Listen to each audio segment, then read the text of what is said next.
to be selling that work, bitch. Where you at? You got to be selling them motherfucking kilos.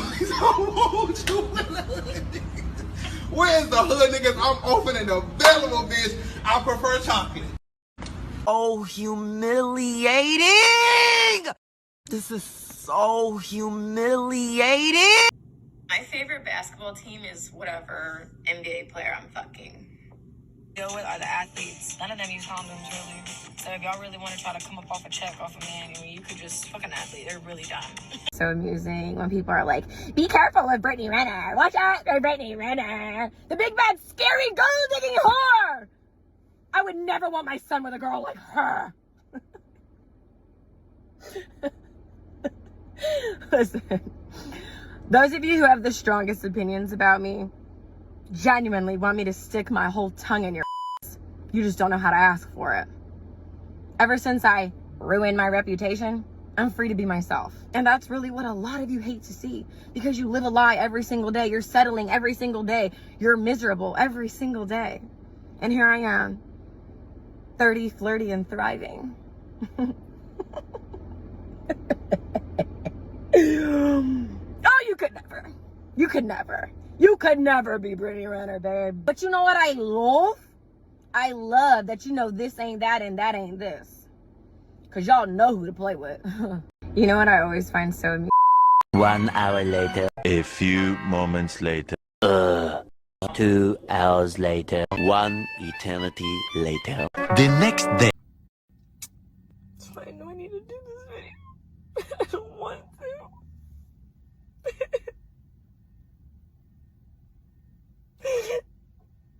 Forgiveness has been a really big theme in my life.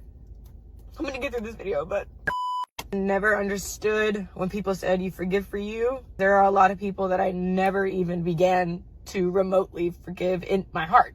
Like Brittany to Brittany, in private, still holding on to resentment. What was so hard about forgiveness for me was, it seems like everybody just moves on with their life. And then here you are, emotionally, you felt like you just did 2 tours in Afghanistan. Arm blown off, forever changed by the events that happened to you. There's an acceptance part too, where there are some apologies you'll just never get. And you have to validate yourself. I choose forgiveness because I don't want to keep looping in the same story. Because that same story, like the stories that we tell ourselves about our lives, are the same stories that keep us captive. The things that happen to us shape us, without a doubt. But they don't define us. Your wounds, your war wounds, it just means you showed up and you fought. And that's something to be proud of.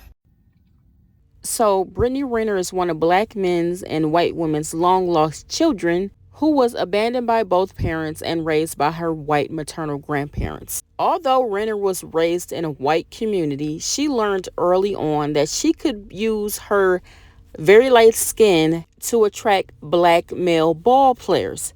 So, and that's what she did. She was young, she was having fun, she was getting money, she was getting front row seats to ball games and getting flued out all around the world. And I said flued out on purpose. And eventually she ended up having a baby by one of the ball players, PJ Washington. But I think the one thing that Brittany didn't realize, because she didn't grow up within the Blackistan community, was that the males that she thought that she was using were actually very well versed in using and abusing women.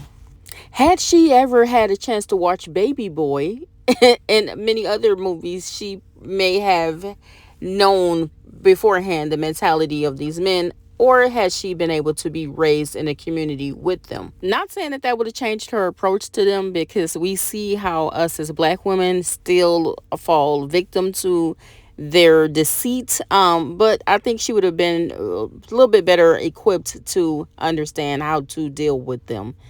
Or maybe not. Because everybody thinks that the BBC is the most spectacular thing in the world until they end up abandoned, stuck in poverty with a brown baby that they don't know how to do their hair or even worse, ended up as a hashtag on the local news station. And so nonetheless, and sadly, instead of Brittany Renner learning her lesson that, hey, I've used up all my 20s dealing with these men, I'm now stuck with a baby. Not to say that she's stuck with the baby, but she now is a single mother to a baby. She's 30 now. Hey, why don't I just cut my losses and move on from this community? You know, embrace your white side. Try to find you a man on that side of the earth.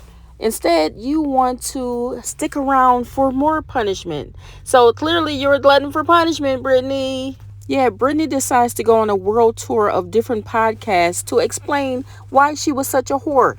Those are her words, not mine. So she was on a podcast recently with Andrew Tate, you know, the one that was recently arrested for human trafficking.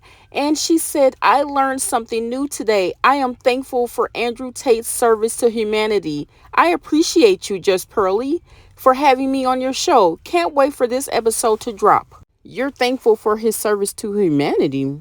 You mean the human trafficking part, or which service has he done for humanity? The man literally called you a whore and said you were unredeemable on the show. How? What service did he?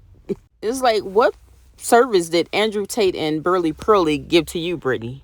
They literally dragged you, called you a whore, and told you that you need to lower your standards. Not to mention telling you that you hit the wall at only 30 years of age. I mean, Burly Pearly is about 6'3", straight up and down. No type of style, no type of pizzazz to her. And you literally went on her show and let her tell you that you were at the bottom of any man's pick and that you needed to go find you a man that made $40,000 a year. Probably because I don't see any other races of women besides black women. I just think other races of women can't tell me shit. Yeah, I was recently called a racist due to that. Yeah, simply because I said that I don't care about white women or their concerns. I was called a racist. But I don't care. I stand on that. It's not that I hate any other race of woman. I just don't care about their concerns. But I digress. Since finding Andrew Tate and Burly Pearly, now Brittany is singing a different tune. She no longer wants to make her own money and be independent and be black men's sexual tool. She now wants to be their pick-me. As a former loud and proud man hater, here are 5 things that have changed the game for me. Number 1, I realized I didn't hate men. I hated the way I allowed myself to be mistreated by men. Big difference, right? You are not a victim. You are a participant. And when you point the finger, you miss out on the opportunity to grow. Number 2, I stopped saying I didn't need a man. Because if I want a relationship with a man, then I need one, right? Okay, that's that on that. 3, you can't be that serious about getting picked if you're not in the gym at least 3 times a week. You don't even take care of yourself, so how would you expect someone to take care of you?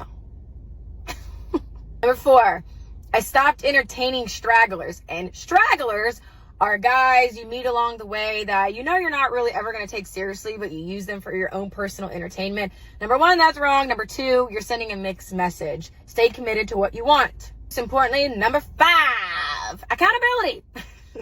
Ooh. I analyzed my behavior and what parts of me resonated with these men I deemed problematic. I'm here to tell you that the call is coming from inside the house. And it's time to pick up. First of all, hi. As a former loud vagina, since so many of you have your fucking nose in it all the time. This is the thing, Brittany. As a black woman who's grown up around black men my entire life, whose family members are all black, you trying to switch up from being a sex tool to now being a pick-me is not a good look. You know, it's your business. I don't really care what you do with your lives. I hope that more of black men's biracials do come and try to secure all the black men so that they can leave us the hell alone, and that we're not ending up as hashtags, and that we're not having our kids mistreated and being stomped out in the streets and being thrown in garbage cans, being hit with skateboards. I wish that you do go and take them. But if your plan is to try to come up with some type of podcast to be Kevin Samuels and Burly the Pearly's second coming, I hope that you're going to be sending your message more to your other half, to the white half, because black women no longer need to hear this misogynistic, patriarchal bullshit that women like Butterly Pearly and the rest of the Pygmishas and the Mammy Rangers like Crimson Cur are trying to spew. We don't want to hear it anymore. Take the men and go. If you want them, take them and go. And although I know I will, please, black women, do not run to this woman's podcast when she creates one, because she will.